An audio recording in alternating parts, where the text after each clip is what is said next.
O presidente Michel Temer afirmou que pode recorrer à Organização Mundial do Comércio caso o diálogo não resolva a questão com os Estados Unidos.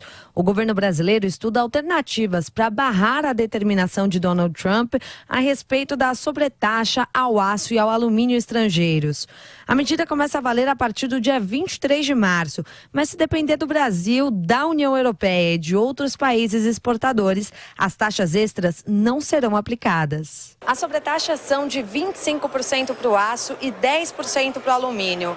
Durante o painel de abertura do Fórum Econômico Mundial para a América Latina, aqui em São Paulo, o presidente Michel Temer disse que já está em conversa com empresas norte-americanas que também são contrárias à medida de Donald Trump. Tanto as empresas norte-americanas como as empresas estrangeiras, em conjunto, poderão trabalhar junto ao Congresso americano. O Congresso americano é muito forte lá nos Estados Unidos, evidentemente, para tentar modificar esta forma. Na sequência, vamos formular, se não houver uma solução, digamos assim, amigável, muito rápida, vamos formular uma representação à Organização Mundial do Comércio, mas não unilateralmente, não apenas o Brasil, mas com todos os países que tiveram prejuízo em função dessa medida tomada. O ministro das Relações Exteriores, Aloysio Nunes, explicou que o segundo passo da investida, antes de uma ação junto à OMC, é a conversa entre os dois governos. O segundo movimento é a busca de um entendimento governo a governo.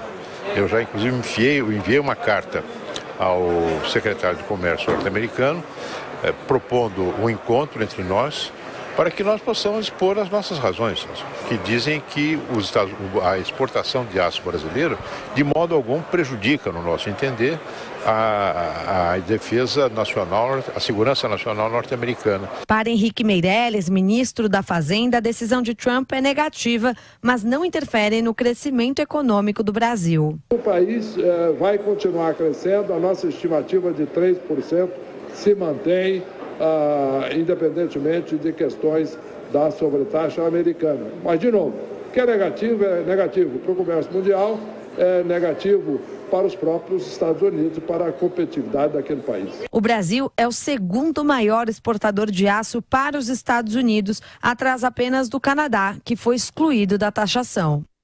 Essa disputa, no caso do aço, ainda vai render muito, Denise. Vai render muito e depende muito da posição de Trump. Ele ignora qualquer ação que haja na OMC, então há um certo ceticismo em relação a essas pressões. Talvez a União Europeia, que tem um poder de retaliação mais pesado, agora o Brasil pode até promover alguma retaliação, mas pode vir a contrapartida também dos Estados Unidos. Então a tentativa de entendimento acho que é muito válida, porque tem empresas americanas prejudicadas por essa sobretaxa, elas importam o produto semi-acabado do Brasil, que vai chegar mais caro lá, e isso pode afetar inclusive emprego lá nos Estados Unidos, que é a grande bandeira de Trump. Então é uma discussão que vai ser levada adiante, o papel do OMC está sendo rediscutido, então vamos aguardar os próximos desdobramentos. Agora chama muita atenção a posição do ministro Henrique Meirelles, que tenta minimizar esse tipo de problema e ressaltar o crescimento da economia. Ele está assumindo muito um discurso de candidato à presidência, ressaltando apenas dados positivos da economia brasileira. E falando em dados, nós tivemos o prejuízo da Petrobras do ano passado, foi divulgado o balanço,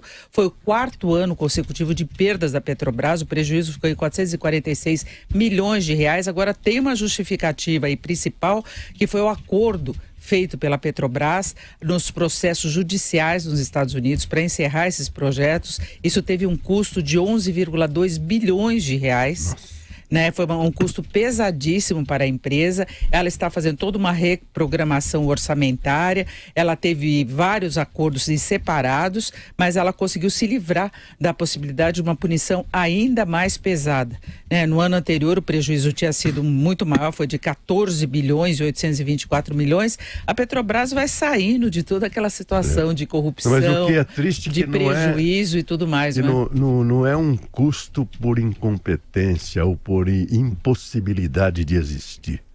É um custo pela roubalheira de que foi vítima a Petrobras. E também incompetência, viu, José? Porque teve aquela política de segurar preços da Petrobras.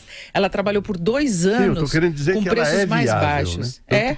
Era das maiores empresas do mundo. Com tudo que aconteceu, ele ainda paga 11 bilhões. fora o que ela perdeu. E teve parcelamento também de dívidas tributárias. Então é um acerto, é a reconstrução da Petrobras, que vai sair muito menor. Ela tem vendido muitos ativos, desfazendo investimentos que foram feitos, tenta se livrar inclusive de Pasadena, a polêmica de Pasadena, ela tenta vender também, e reduziu a ação dela. Ela tem uma participação menor agora, até na exploração do pré-sal, ela conseguiu acabar com a obrigatoriedade de investir, mas é isso, mais um ano de prejuízo, as perdas diminuíram muito, mas faz parte da reestruturação financeira da estatal.